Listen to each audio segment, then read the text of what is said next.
very much in favor of the counting of points.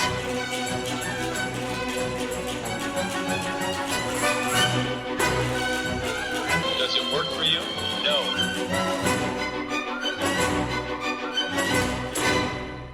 Hello, everyone, and welcome back to The Run Through, the figure skating podcast where we talk about all the things that make us kiss, make us cry, and make us go to the Olympic Games for the summertime. Well, some of us. Well, that's so rude to just kind of remind me. Yeah, I meant you, though. Yeah, sully you were my in the real center of the games in Connecticut. I was kind of the epicenter of, I was right where it all happens.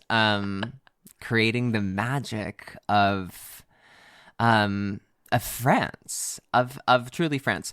Actually, before we kind of get into it, yeah. Also, hi everyone. He's Adam Rippon. Yeah. I'm Sarah Hughes, not Olympic champion in figure skating and not Olympian in beach volleyball. Or Neither Olympic of those. champion in beach volleyball. No, I know. she's not either. You know that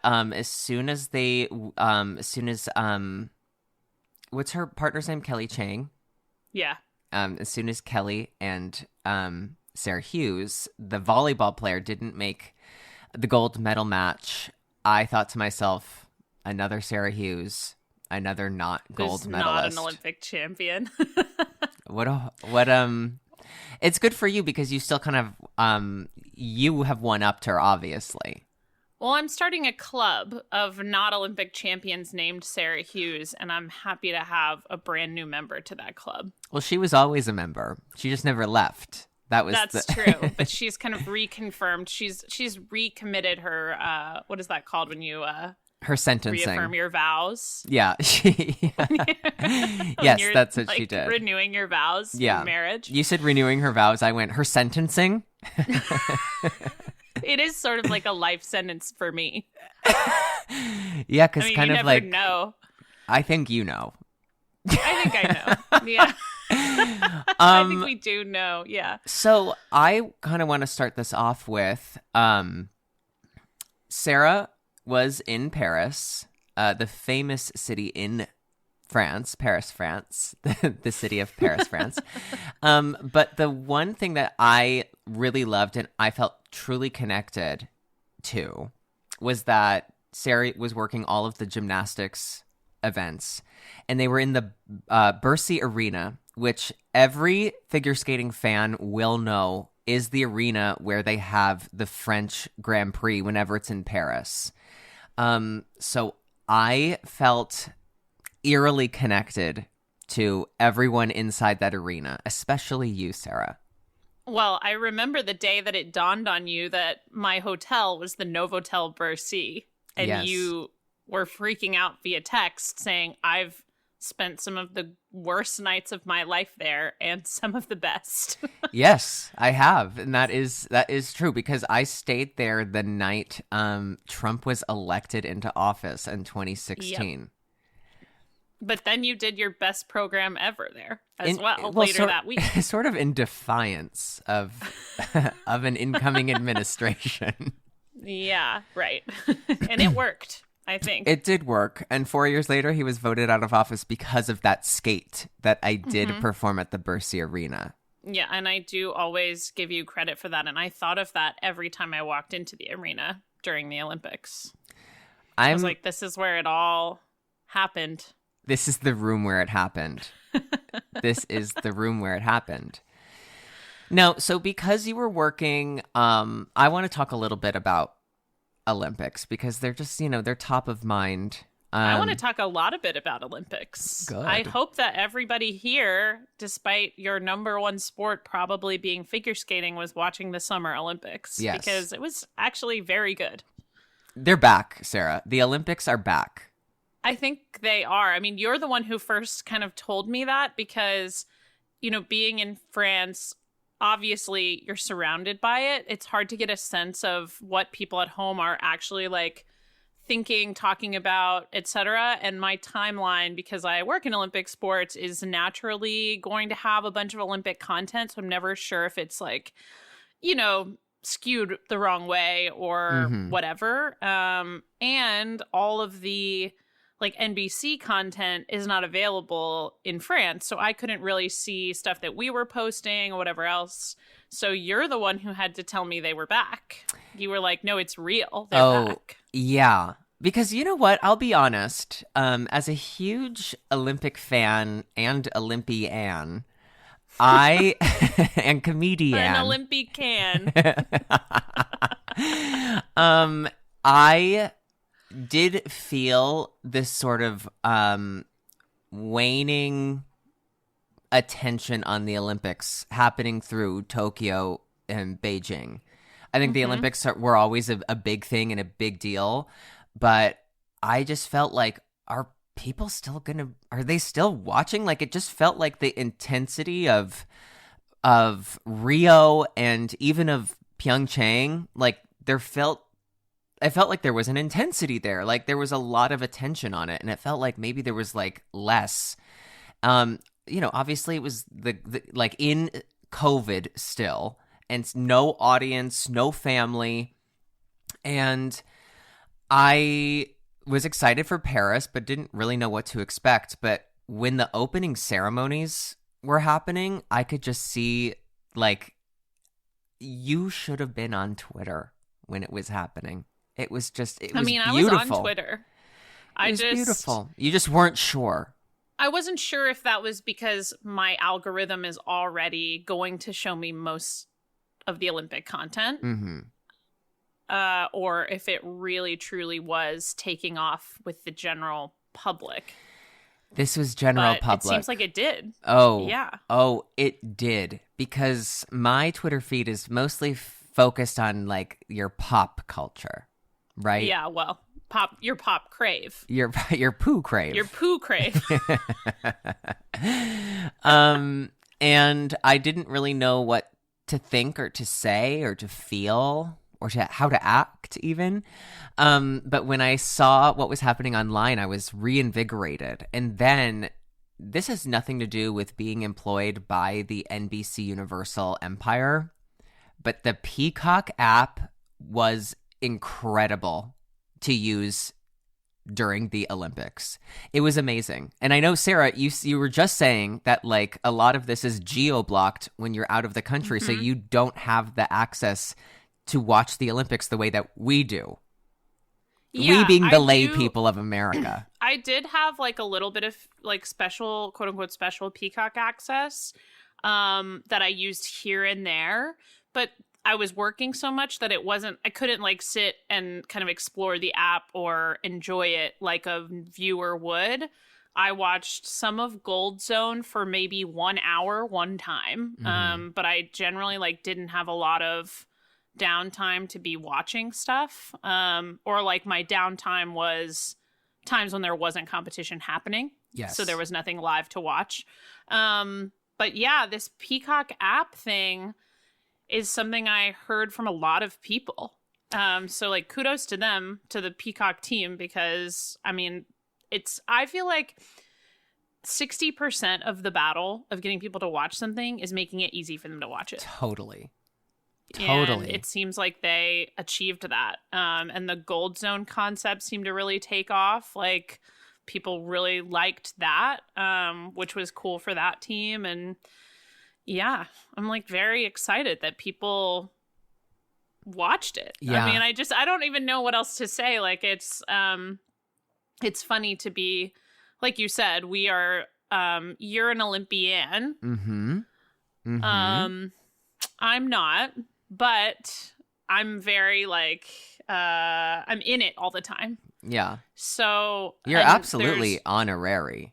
It's, like, a weird feeling to be super, super in something, and then normal people around you in your life don't really know about it. Mm-hmm. Which has been the case for a few years. Uh-huh. Where, like, even this summer, I mean, I wasn't sure how many people were going to watch Paris, because 2 months ago, people were like, when are the next Olympics? Right. And I'm like, well, I'm leaving in 2 weeks. Right. Right. You know, like, and then I think it was kind of the perfect storm of it caught on, you know, online or in the news or whatever, and people just started turning it on. And to your point, like Peacock made it easy, and so they just kept it on, and everybody. I think the time change was favorable too, because people could just like have it on live at work, Yes. and watch it during the day. But also, you know, if they didn't, we had all this content wrapping up the day for them in the primetime show. So Yeah. I feel like that helped also. Like in Asia, you couldn't really watch anything live for the most part. I think one of the things that I think was just so great was that, and this is what I felt like the disconnect of the Beijing games was, and also Tokyo, was that like you would see the highlights of things pop up online. So you'd already see what would happen, and then you'd get on like Instagram or TikTok and you'd see these behind the scenes things from the athletes. And it was just sort of like this competing but also compelling storytelling that was like kind of happening on the outskirts of the Olympics.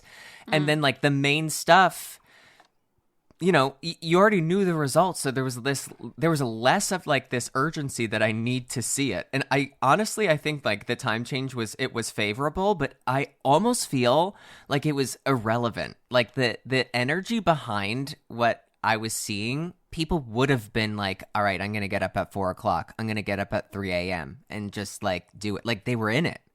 And I think because they had access to, like, I think in the past it was like you could see some stuff on social media, like whatever. And then it was hard to navigate, like, okay, there will be some stuff on NBC, but then I have to go over to E, and then I have to go over to USA Network. And when it was just all on Peacock, and especially they had that multi-view, that was killer. My God. My God. That was incredible. And you just lightly tap on the one that you want, and that was the audio. It was pretty genius. And that's when we're going to announce today's podcast is sponsored by Peacock. Peacock, not a sponsor. Could be. They really could be, because we're really Anyone giving from them. Peacock's listening, you could be a sponsor, a lucky sponsor. You could be a lucky sponsor. What was your favorite? Okay, 2 questions. Tell me your favorite thing to watch that you expected to be a favorite, and then tell me something that surprised you that you loved watching. Something that one of my favorite things to watch was, I would say, the gymnastics, because, you know, I know a lot of the people that work on the gymnastics show. Like, I know you, and I know a lot of the producers who were in Connecticut, because they also do figure skating. And when the event was live, I would like wake up really early, and I would go into the office in Connecticut, and I would watch it live in the trailer where they were producing the show. So what I loved was, like, you know, I couldn't hear Sarah, but I knew Sarah was like on the mic with everybody who was in the room with me. So I really felt like I was like at the event. It would have really been a disaster if they had given you a headset, though. Absolutely. Because if we could hear each other, that would have made the shows worse. absolutely, Simone Biles would have pulled out again. She wouldn't. Now, before I continue with what was my most surprising favorite moment, what went through your head when she started twirling her ankle in the air in the qualifying? Because I'll tell you, I would say I had a trauma response. Yeah. to that. I actually started Heaving. drafting an email that would go to, you know, people who needed to know if she were to withdraw. Oh my God. I started just writing it because I was like, well, she's not going to surprise me again. No. I'm going to have my finger on the trigger. Right. And that The being email the trigger. enter key. Yeah. Yeah. I mean, I think it was, you know, scary. It was concerning. Like, Yes. It was just like, oh no, like, you know, partially it's, you know, obviously the secondary concern is what I'm talking about, which is like how we deal with it. But like the primary concern was like, there is no way she came this far to only come Totally. this far. Yes, Like there is obviously. no way this is happening to her. Yes. And so I'm, obviously glad that she pushed through. I actually felt very emotional when the team won gold and then she won her own gold. Like I felt like there was some measure of closure to that, whether she is done or not. Like it was just like, okay, the Tokyo chapter can be closed for her and for all of them, but like for her especially. I kind of sobbed through the medal ceremony for the women's team event. Of course.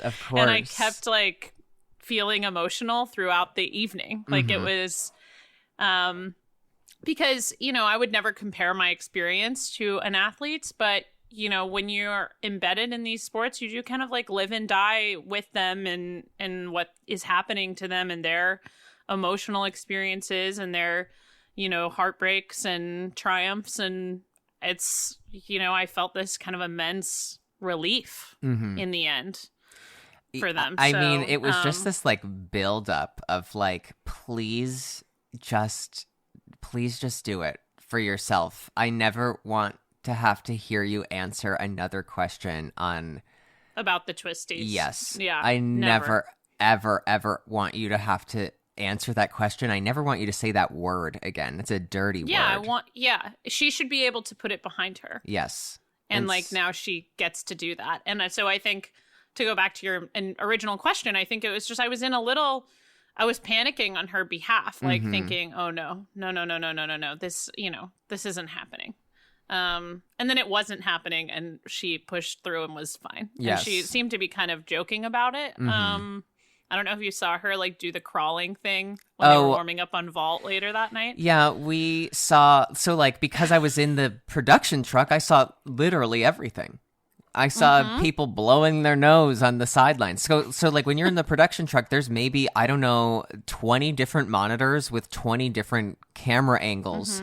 So you truly, when you're in the production truck, have a better view of the competition than you would even if you were in the arena.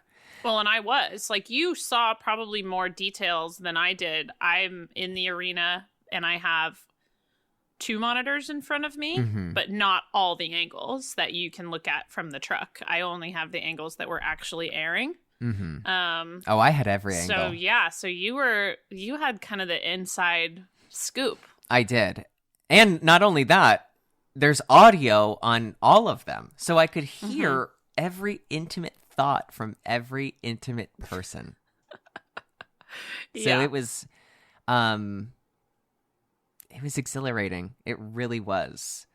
Both of the gymnastics team events. Oh, the men's team event, that did make me cry.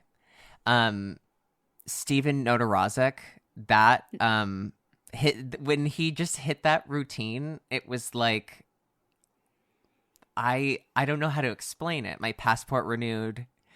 My citizenship was reinstated. My skin cleared up. It was just like, that was such an unbelievable moment. And it culminated with like all of the men being really good all night. Yeah. And, I was just like sitting at the edge of my seat, hoping that like Brody Malone would have a better showing in the final than he did in the qualifying. And he just kind of pulled through the whole event. And then it just ended so blissfully with the taking off of the glasses and the putting down of the dismount. Yeah. And the lifting up of the nation nerd from Massachusetts. Yes. Yeah, that was amazing. The men are so nice. Like, they're such nice guys. They're so likable. They're such good teammates to each other. And like, they're just so easy to root for. And, obviously the women are easy to root for too, but it's different. Like, they are gold medal favorites when they go, and the men are, trying to win bronze. Like, it feels different, Yes. and that was so good. And you couldn't have scripted it better, that the way the draw went, and the way qualifying went, that Steven would have to go last on the last event, in the final. No. You couldn't have scripted it better. We tried to. They actually asked you and me to try to script it, and we said, we can't do it better than this. This is what you already have. No Right. notes. So I just said, put a countdown clock on him and let's go. Which we did do. It was amazing. Wait, I'm going to go back to talking about the coverage of, I think in the past, I feel like NBC was trying to gatekeep all of the footage so that you'd have to watch it on primetime. Mm-hmm. And with this games, even though I was watching everything live, every night I had to watch it again on primetime because then I got to see it. Like, it just felt like the compact, perfect version of everything. So I could basically see it as a highlight, but then I got the perspective of the other commentators and I got to see all of like the packages and all of like the athlete profiles. So I ended up watching everything twice just because it was accessible. Again, this episode is sponsored by Peacock. Yeah, and like you said, like there were elements that were kept, for prime time, or I wouldn't say kept for, but there were additional elements that were added in prime time that you didn't see live that, kept it a little bit fresh, even if the competition part you already saw. Yes. I think it's like I hate the words changing media landscape. But go on. But it is a changing media landscape. And I think that, with live sports, there is a lot of like guess and check going on with every company of like, what is the best way to get people to tune in? Do you make everything available live? Do you hold certain things for not live? Do you and how many, people do you want to drive towards streaming versus toward linear TV? Like, it's like, and I don't know that there's a right or wrong answer to that yet. It's just sort of, it evolves with time and with, I think there were great successes for the Olympics, like in general, like not just in the US. I think like they were well viewed throughout the world. But that doesn't mean it can't improve. And it doesn't mean, the equation changes every time the games change. Like winter is harder to get people into. Just is. There Not are certain us. host cities that appeal less to the American public. Like, Paris is one of those places that is completely romanticized by American society. And so, the host city itself was a draw for people to watch, I think. And I think Milan will be that way too, but a little bit to a lesser extent. It's not Rome, right? And wow, don't tell that to the people of Milan. My God. Yeah. This is nice, but it's not Rome. Well, you know what I mean. It's I know what you mean. The Paris like scenery is so familiar to everybody that it's like cool to watch them host this big event. It's so crazy for you to take one of the most beautiful European cities and pit it against another European city and go, well, it ain't Rome. I mean, I just mean in the zeitgeist of Italian European cities. No, you're correct. Like the first one that people go to visit Is Rome. from America Yes. is Rome. Yeah, because And from, I would say, probably Milan any other country. Yeah. ain't no diva. She ain't no diva. She is a diva. People just are going to have to learn that. Right. I do know. So it's like it changes, like the calculus will change every time, and then it'll be totally different when it's in LA, and like most of it will be live, truly live, in prime time, and then because of the time change won't affect things being live, and then you go to you go back to France in 2030. The French Alps are hosting the 2030 Winter Games, and then in 2032. The Summer Games are in Australia. So I have no idea what to think of how that time change will be. That'll be a little more like being in Asia. But Australia is a place that I think Americans feel a little more connected to because it's an English-speaking country. So maybe that has an effect. Like, who knows? Well, to pull a quote from you, it is a changing media landscape. So by the time we get to Australia, we won't even have computers anymore. God willing. God, and he is quite willing, too willing, actually. Yeah, he's too willing to let me have a computer all the time. Yes. And always be working. He's a little too willing there. Okay, so my most surprising, so I've two answers for you on this. I've always loved watching the track and field, but because I had done a lot of prep research wise before, in addition to watching the documentary on Netflix called Sprint, which you recommended.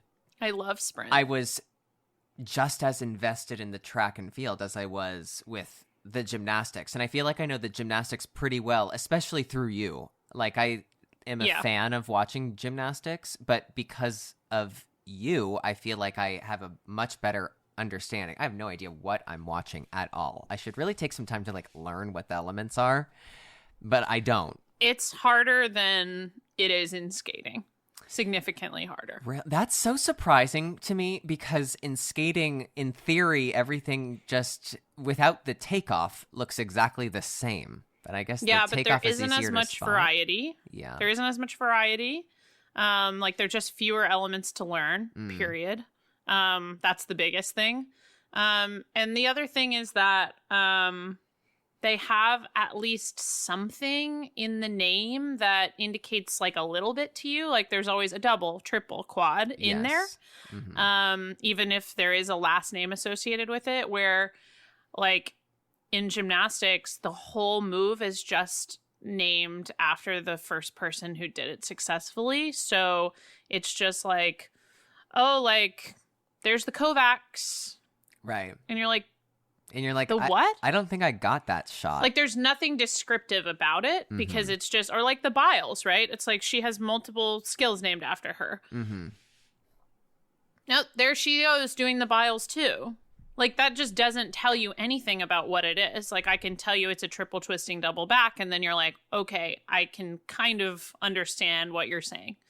Yeah, you're like, Biles but once to people where? Start using the names, it's a lot harder, I think. And that is one of the things that I find the most challenging is just the names are not super descriptive. And also they're doing it on, 8 different apparatus. Like the men have 6, the women have 4, they share 2 of them. And so like you're learning, I know that dance is the only equivalent where I'm like, oh, they're doing completely different elements in dance. Yes. But pairs is doing some version, for the most part, of singles elements. And both singles disciplines are doing the same elements. Right. So it's just not there's more crossover. It's easier to learn. It's just easier to learn, in my opinion. Understood. No, I now I completely see it from your perspective. Fine. It's good that I've kind of opened my mind to seeing something from your point of view. Yeah, finally. Once. Yeah. I'm just saying don't beat yourself up about, oh, I need to like take time to learn the elements. Like if you're inclined to do that, I encourage you. But I don't think you need to like feel like, oh, I'm uneducated because I can't name everything. That's not why I feel uneducated. Okay. It's is it because the research manual wasn't good enough for you? Yeah, and I kind of took that up with my team in Stamford, Connecticut, which was about 25,000 miles away. Now, that being said, I fell in love with the track. I was completely obsessed with it. Gabby freaking Thomas walking away as the star of the track and field. That was love Gabby Thomas. Yeah, I felt like she was so underrated. Like, well, I think she was in Sha'Carri Richardson's shadow in the sprint events. Yes. Because Sha'Carri was, had potential to win the 100 and then tried to run the double. She didn't make the team in the 200. But I think for a while, because Sha'Carri had so much buzz around the 100, then her trying to do the 200, she started to overshadow even the normal 200 meter runners. Right. And then she didn't make the team, so you end up with, oh, okay, this is the 200 meter team. Right. And it's right, almost right. like deflated in some way because Sha'Carri's not part of it. And then Gabby Thomas is a fucking superstar. Like, Yes. she's amazing. Yeah. And by the Sha'Carri's way, just a huge personality, gorgeous too. Oh, I and know. so smart. Like, a Harvard, like, medical degree of some kind. I don't think it's like med school, but she has like a public health degree of some kind, I believe, from Harvard. And yeah, and like a nice, normal person as far as I can tell. Like, she was in Sprint and had these like cute scenes where she was at an outdoor barbecue with her friends and like going to watch her boyfriend play frisbee or something, or some pickup sport in Austin. Like, it was a very Austin scenes. But yeah, I love Gabby Thomas. I'm so happy for her. What are your thoughts on Noah Lyles competing with COVID? Okay, this is a good topic. So for those who don't know, Noah Lyles won the 100-meter by a few thousandths of a second in a crazy photo finish. The photo finish is something I think about when I was at when we were working the games. I thought about every day, every hour on the hour. Couldn't stop thinking about that photo. It's crazy. I'm certain most of our listeners have probably seen it, but if not, you need to find it. It is absolutely unbelievable. It's unbelievable. Yes. So that was like a huge, amazing moment. But Noah is really a 200-meter runner originally. Like, that's his bread and butter. He is he's the American record holder in that, and like has said he wants to break Usain Bolt's world record in the 200. So the 100 was the one that it was like, oh, well, can he pull it off? Can he pull off the double? But it was like, he's the favorite in the 200 easily. And so he runs the 100. He wins it in that photo finish. And then later in the week is running the 200 and gets third. And then it's revealed after the race, or I don't know if people found out a little before the race, that he had COVID, that he had gotten COVID. And ran through with COVID and was like having trouble breathing. I know he has asthma. Yeah. So he has asthma as it is. He then has COVID. He runs the 200 meters. He gets third, which again, he was the clear favorite to win going into the Olympics. And then it became this big discussion of like, should he have run the 200 meters with COVID? You know, did the other athletes know? Like, who, what is the sort of moral? I don't know. I think, you're the athlete here, but I think any athlete would have done what he did. Yeah. I just think you don't come. It's like I said about Simone. You don't come this far to only come this far. And like, there is, I understand what people are saying about COVID being contagious. And we could have a conversation about whether or not he should have told other people. But I think him running with it does not bother me at all. It does not bother me at all because you get to do this every 4 years and you don't know how many times you get to do it.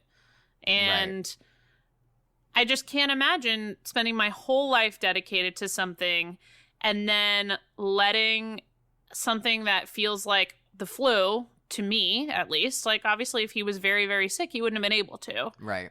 He ran, let me just reiterate, he was not so sick that he didn't win an Olympic medal. Right. He won an Olympic medal. That's like, so he's probably dealing with what feels like a cold or a slight flu. I just can't imagine an athlete that would be like, no, I'm not going to run. Yeah. I understand. By choice. Yes. Obviously in Tokyo and Beijing, people didn't have choices. Like Vincent Zhou was just, he was not allowed to skate. But had he been allowed to make that choice, I would have thought that he probably would have decided to skate. I agree. I also feel I understand the conversation around it of like, was it like irresponsible? But in the way he approached it, anytime he was like in like indoors, he was always in a mask, and then mask was off when he was like outside in the arena. So if he was trying to like do it in the most respectable and responsible way possible. I feel like he did that, but again, it's just like it's something that happens every 4 years, and if you're the way he was feeling was probably like, I don't feel well. Most likely, I don't know if this is a good comparison, but to like the way Simone Biles probably felt when she like twisted her ankle and was like, this doesn't feel good. But because a twisted ankle isn't like something that is contagious, Right. you know, it's a different conversation. But, Right. you know, it's an interesting conversation to have, but I think that like it's really easy for some, you know, Yeah. keyboard warrior think- to be like, I that's mean- I wouldn't have done it. I'd pull out. I don't think you would have. I think to reach this level in sports, you have to be, and you can verify this, Mm-hmm. and we've talked about it before, you have to be an inherently selfish Yeah. person to Mhm. do that. Not that you have to be like a selfish person as like a character thing, but what I'm saying is like you have to be selfish in order to, you have to make self-centered decisions throughout your Yes. life to make it to this level. You It's have true. to not go to social things, not show up to certain things that your friends want you to be at or your family wants you to be at. You have to go do things on your own, and the number one, you know, thing in your life is you and your body. Mm-hmm. That's how you make it this far. And So like I can't imagine that there's another athlete on that track that night who would have made a different decision for themselves. I can almost guarantee you, I'd put money on it, that if the other athletes, maybe they knew, maybe they didn't know, but if they were asked, like, do you feel comfortable having Noah in this race and he has COVID, I could almost put money on every single one of them being like, good, it'll be easier to beat him. Like, Right. put him in there. Especially Put the him way in sprinters there. are. Yeah. 100%. I think, I mean, it's so easy to be like, good. I hope he has extra COVID. Put him Yeah, in. And I think the thing about it too is like, think about people who are wrestling or playing rugby, like Mhm. doing real contact sports, and people who are not taking COVID tests or who are not symptomatic. Like you could be in contact with someone who's sick at any time, anytime. And I just, again, I think there is a valid point to be made. Like, should he have just said to everyone, hey, I tested positive for COVID. My intention is still to run this race. And let people, you know, just like know it and be aware of it. And then he's isolated or whatever he is, fine. Mhm. But the decision to run the race doesn't really bother me at all. Like, that's your chance. Now, in the games, Sarah, I'm asking, and I can't remember, like, wasn't there an Australian athlete or athletes who tested positive for COVID and they were pulled out of the event? I have no idea. This is because you didn't have Peacock in France, so you'll never know. I will say, covering like one specific sport for the whole first half of the games, like I did feel a little tunnel vision. Like I did not know what was going on in other sports for a while. So, Well, the other sport. This is the second part to my question. About 45 minutes later, was women's rugby. you did. You loved the rugby. Well, I think I remember you telling me. like kind of everyone had fallen in love with Alona Mar, and Mm-hmm. it was just truly because of the peacock of it all. It was just there. Oh, there's the rugby. Like it was so in the back of my mind of like watch rugby. Like it was something like don't forget, but like it wasn't top of mind to be like, oh, like Yeah. this is when we're sitting down. But because the coverage was like, this is on, this is on, this is on, it was like so easy to just like get in and watch it. And then for them to medal, I mean, that was like the men's gymnastics team for me. Like I was crying at women's rugby. I'll tell you what I was crying at. Tell me. the figure skating medal ceremony. Oh my God. What a beautiful kind of bow on the package of our Olympics talk. Yeah, that took me. I sobbed throughout. Well, you were them at the getting their ceremony. medals. I went to the ceremony. Yeah, I like put it on my. It happened to be on a day that there was not gymnastics, which was ideal, and I had it on my calendar, and I went with my friend, who doesn't follow figure skating as closely and was just watching me cry, basically. But Andrea Joyce also was there and was crying a little bit too.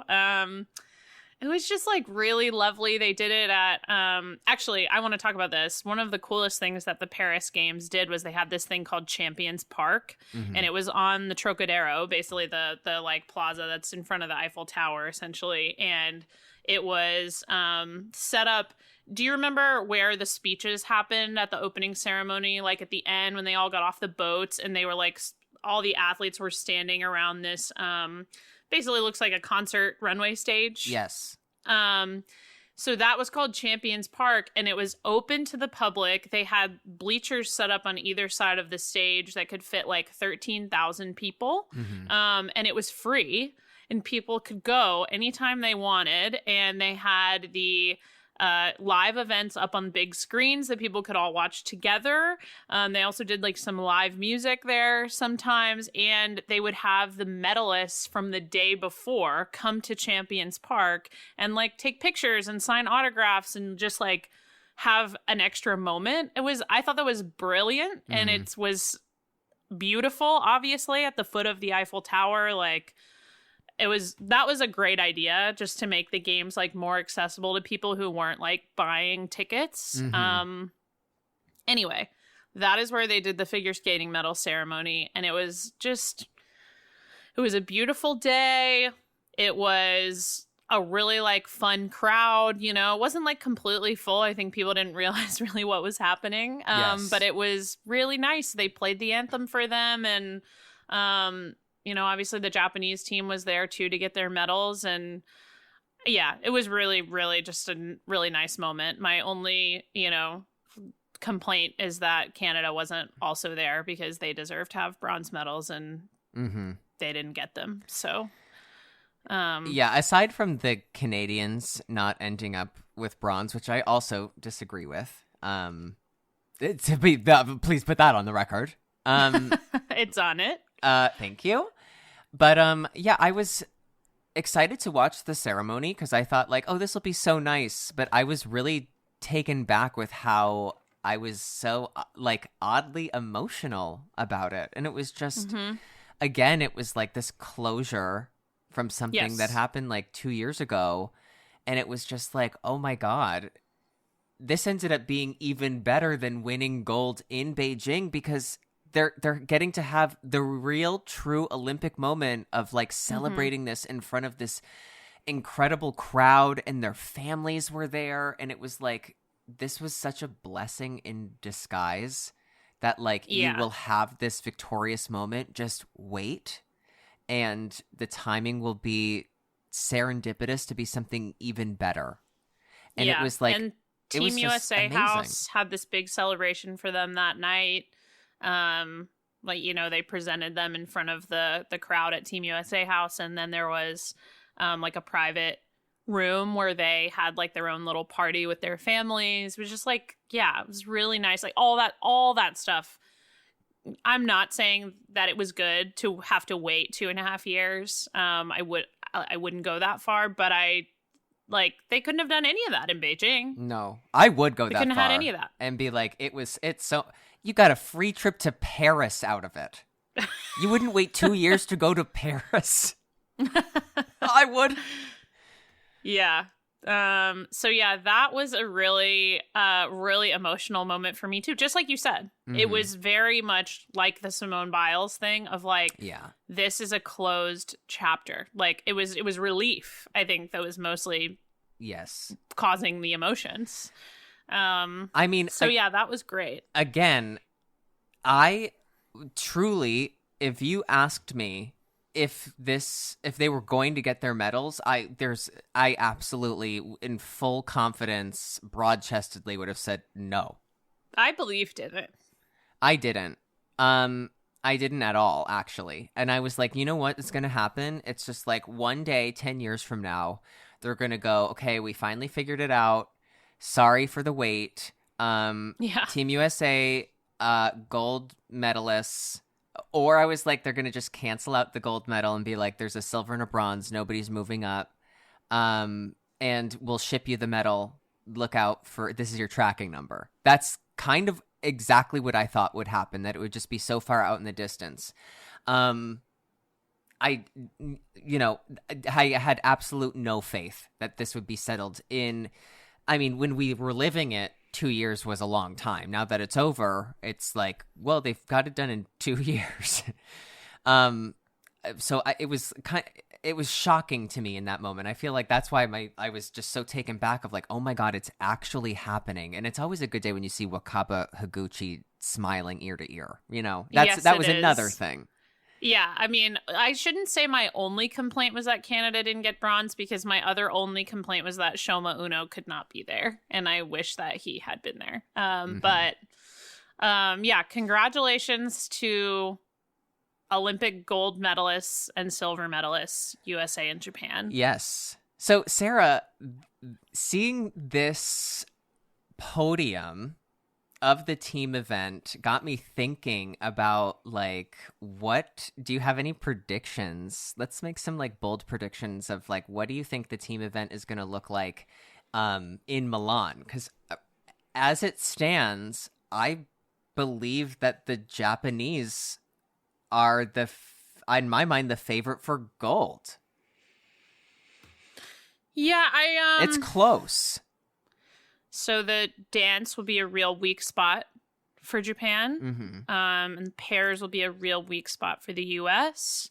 And Canada actually should have decent contenders in both of those, but not in singles. So that they're missing two disciplines. The US and Japan. I do think Japan probably wins it out, because if you have, the US doesn't have a really strong pair contender. Mm-hmm. Japan doesn't have a strong dance contender. Both teams have very strong men. Mm-hmm. And Japan has stronger women. Mm-hmm. So you probably give the edge to Japan, right? I mean, that's what you're saying? In this moment, yeah, because I think if you're really going to make a push at the gold, I think that you've got to put Kaori in for both short and long, just to guarantee that she's you always have a Japanese girl in first, so that you're guaranteeing your women's points. Because, let's say Japan is stronger in women. That being said, Isabeau is just second at Worlds. So it's not improbable to think that she also was just third at Cranberry Cup. Well, Cranberry Cup is not in the... I'm not factoring in the Cranberry Cup at this moment. We will get there. Believe me, we will get there. I do think, yeah. Okay, sorry. Keep going. Okay, Keep going. So I'm thinking, you need to Kaori needs to skate both events. When we get to the men, I mean, it's almost like Japan should pull a Canada from Pyeongchang, where they didn't switch out anybody and they had, their strongest teams do both events. I mean, now that Shoma is not going to keep going, I think, you just have Yuma do both. Yeah, and it's not like they have a second pair team. They might be able to split the women. I think, it'll depend on how the next two seasons go, but, if Hana Yoshida or Mone Chiba, really finds consistency, or, if Wakaba kind of resurges and, if there's another really consistent woman, I could see them splitting the women up. And I think it just depends on, what are the Americans doing? If Amber Glenn is having, this crazy season where she's just... Or Alyssa Liu. Or really any of them. But, if they... Or Ava Ziegler. Or Sarah Everhart, 2024 Cranberry Cup champion. Yes, that's true. I mean, it depends on the landscape of the Americans, of, what your strategy is when it comes to the women and the men. What I hate to say about the men is that it probably would be in their best interest to have Ilya do both programs, which would be sad for Jason, because obviously I would want Jason to be part of a team medal, but strategically, it would make more sense to just have Ilya try to win both programs. Yeah, it would, depending on, but you never know the strategy of the Japanese, right? Because as it stands, it almost feels like you put your strongest man in for the short, as a way for, because usually you're this from the, the main countries of like, Canada, Japan, and America. They would use that as sort of like a warm up for them in the individual event and something not to like tire them out. It depends on the schedule of the individual events too. Like was it in Pyeongchang that the men's was right after, and that was one of the reasons that that Nathan did not do both programs. That was part of the reason. We had a week. Am I remembering that right? No, we had like a week between.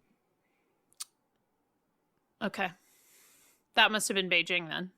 The men might have gone right away. I think that is true. Because the pairs went last in Beijing.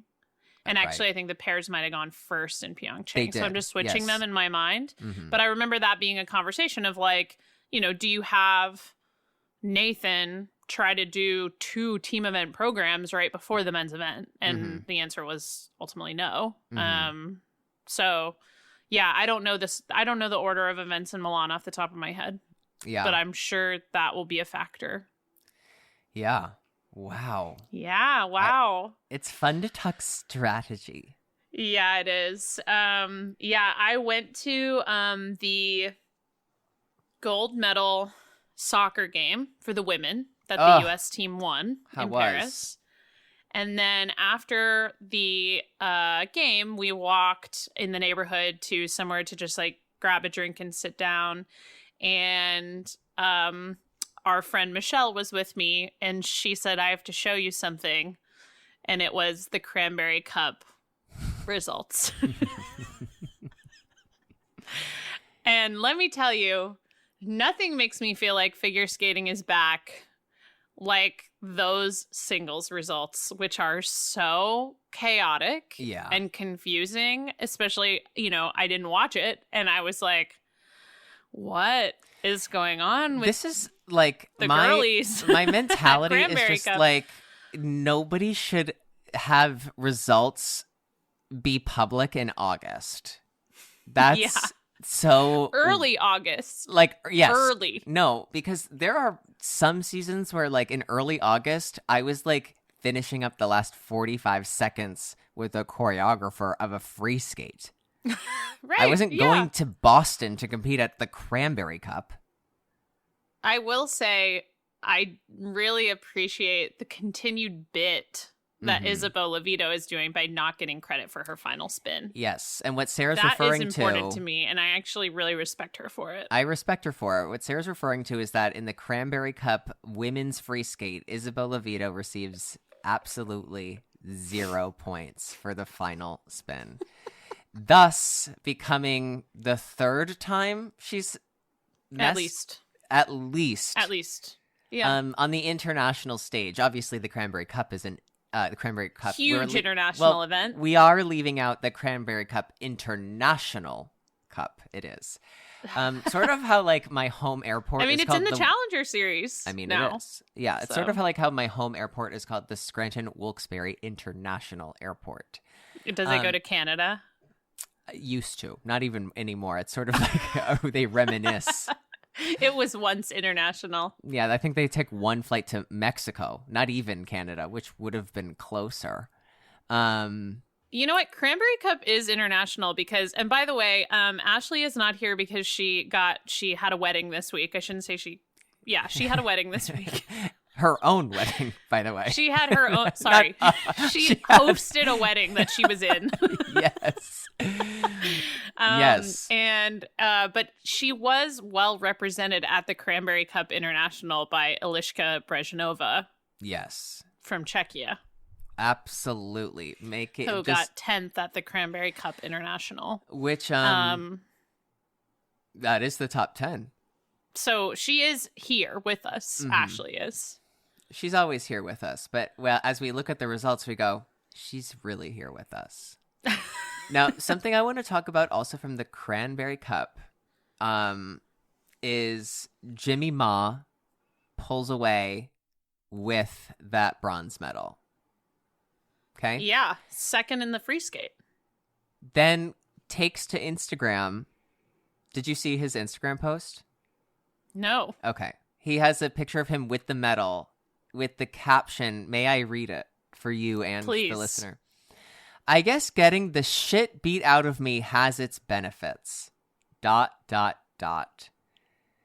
And the pictures are, Sarah's mouth was agape and ajar.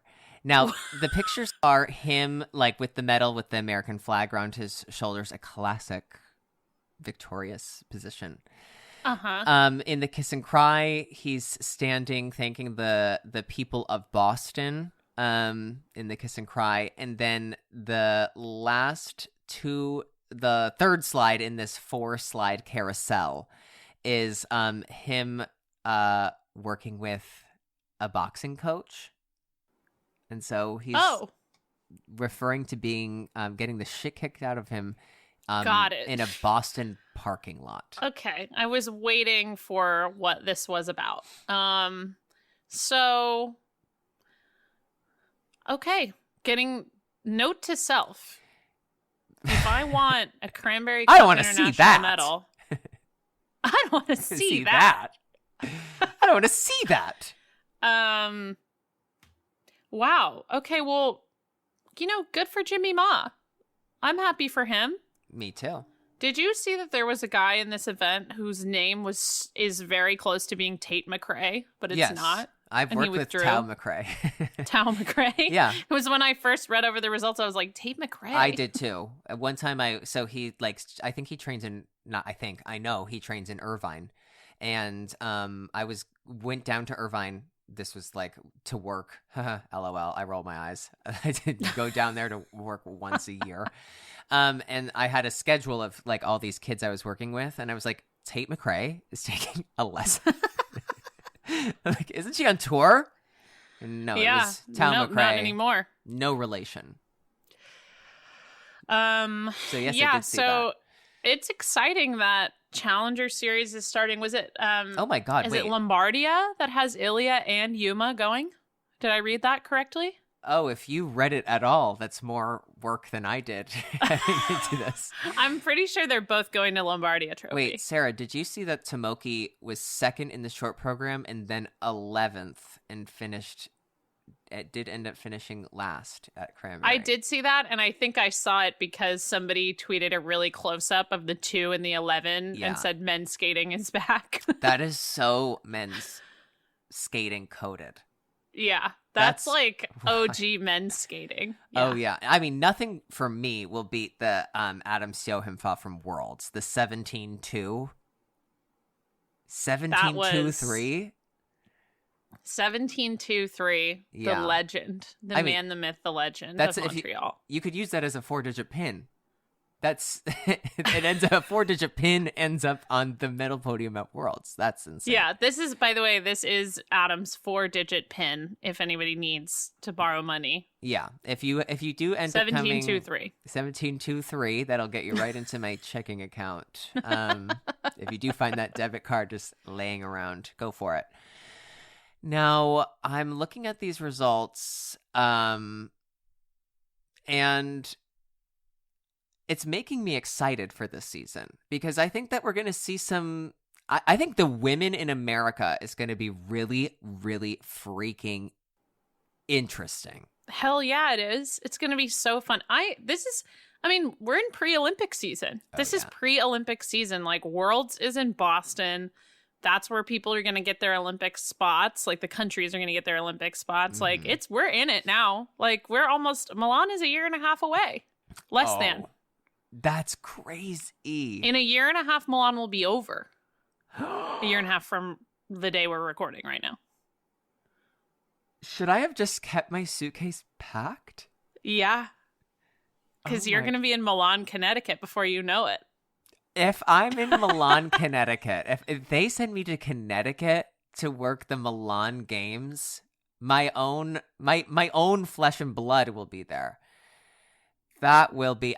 Can I say something? I want it to be on the record that sometimes when you go and work these like events, it's like you're there traveling to these places with friends. It almost feels like you have to go and like out and see some of the city. And so like you do leave exhausted because not only are you trying to fit in a little bit of like, I want to get the experience, but you're also working the full time.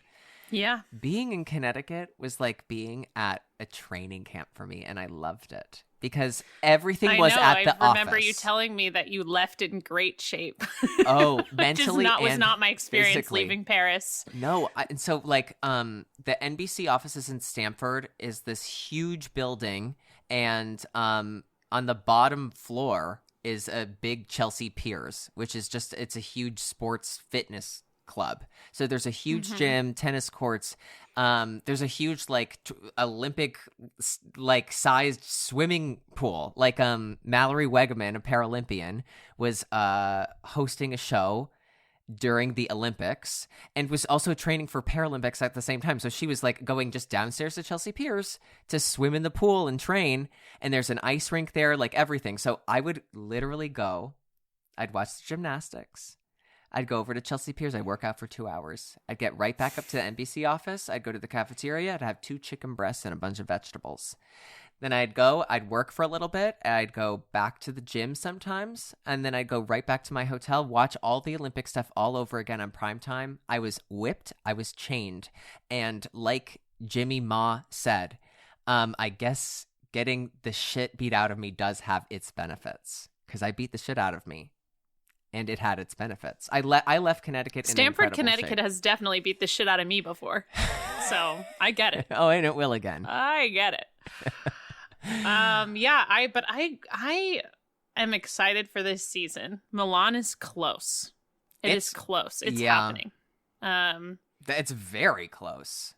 It's very close. The crazy thing about skating is that when I feel like beginning of season, I'm like, January is the beginning of the so January must be beginning of season. But like the skating year starts so far into the year already that like, oh my God, yeah, we're almost 1 year out. We are less than a year and a half away. Yeah. Opening ceremony in Milan is February 6th, 2026. In the arms of... I mean, I can't wait. I'm scared. No, it does make me feel a little panicked that it's like so close. But I'm excited too. Like it's right.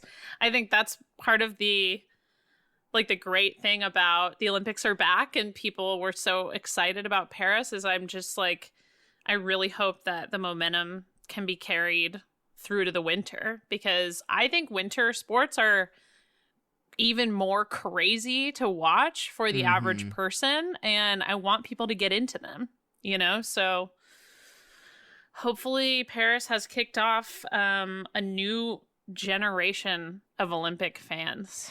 I'll tell you one thing that I was seeing on social media that just like made me feel so good was, how like I don't know. You just see these profiles of these like Olympic fans who have been fans of the Olympics forever. And they're like, the first one I ever watched was like 1984 Los Angeles. And I've just been going to everyone ever since.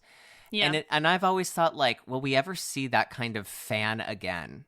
Mm-hmm. And on TikTok, there were so many times where I saw like young kids filming themselves watching the Olympics and filming themselves sobbing, crying, then turning the camera around, and then their older or younger sister is also there sobbing, crying, and I was like, "This is it! Like we're watching these new Olympic fans. Like we're watching them. Mm-hmm. It was so beautiful. It was so good to see. I think like also like watching Paris, reminded me why I wanted to be an Olympian too, like because it had that energy to it. Like it was inspiring. It was like, oh, I want to do that.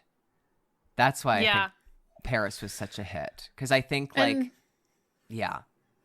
in terms of people actually going to the games, like it is it's great for the American audience, especially that there are 2 upcoming games in the United States in the next 10 years. Like, it's a summer and a winter. So, like, there's a variety of opportunity to go to these places and see the games, even if Europe or, Australia is too far away for you to travel. Like, that will make it so much more accessible to people who are here.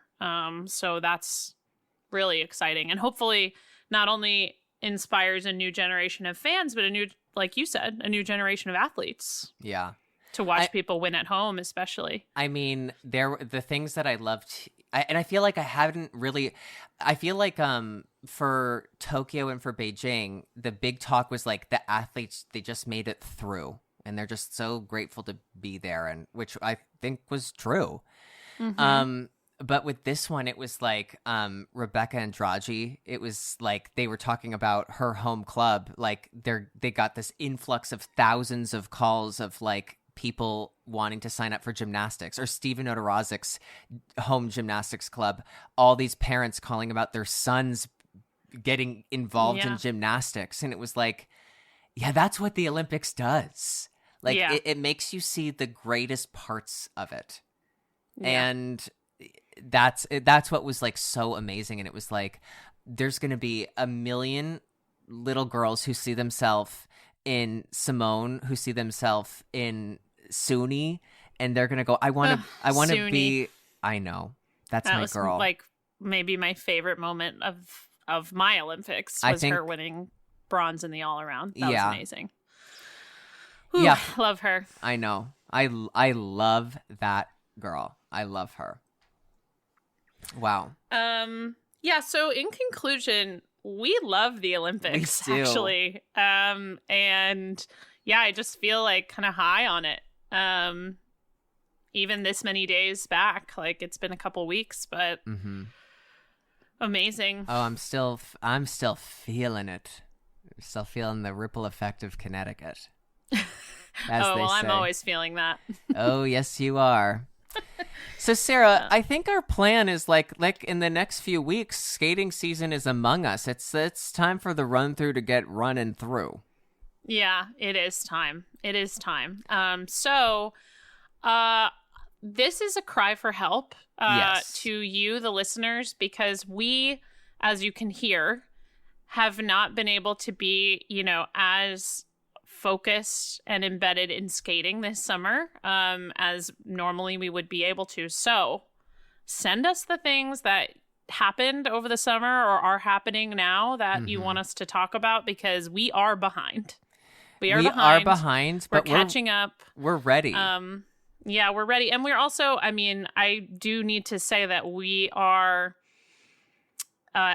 college football season is starting, and Adam and I will be, cheering on your number one, Georgia Bulldogs. So there's just a lot for us to keep up with. There's a lot for us to keep up with. So, don't be afraid. Do we post on that Instagram every day? We don't. Do we post on it every month? We don't. We don't.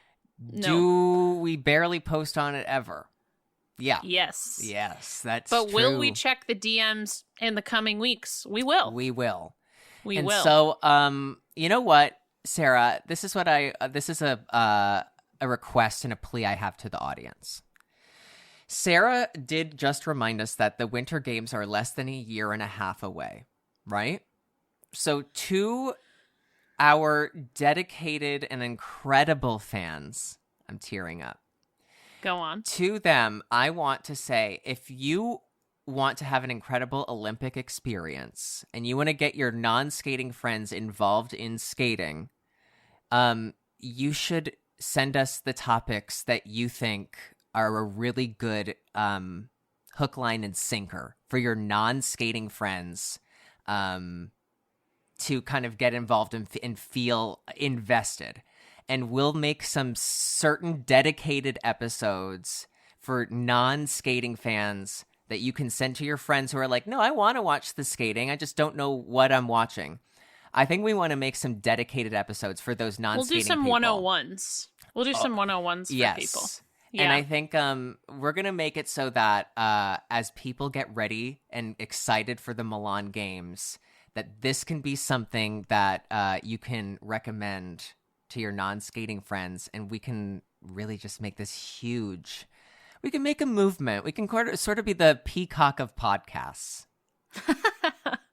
Aren't we already? We already are. Yeah. And on that note. Yeah. And that's the note. And that's kind of the final note. The note is no notes. I think one note would be we'd love to. We didn't even tell Ashley we were recording today, by the way. Sarah, we thought that we told her.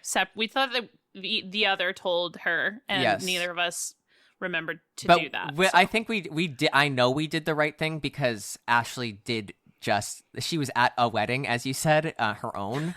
She was the star. Yes, she was starring in a wedding, where also she did look crazy incredible. Did you see those pictures? I took screenshots of her Instagram and sent them to her like a mother. It was like, what's happening? So yeah, we didn't even ask her because we just wanted her to stay in wedding bliss, and we thought we would just do a breakdown of Olympics as a catalyst to kind of get going again. So we can't wait to have Ashley back. Welcome back, Ashley Wagner. I'll save that audio. Let's use it in the next episode. And Sarah, thank you so much. Thank you so much. It was an honor and a privilege, as always. As always. And bye, everyone. Until next time. Bye.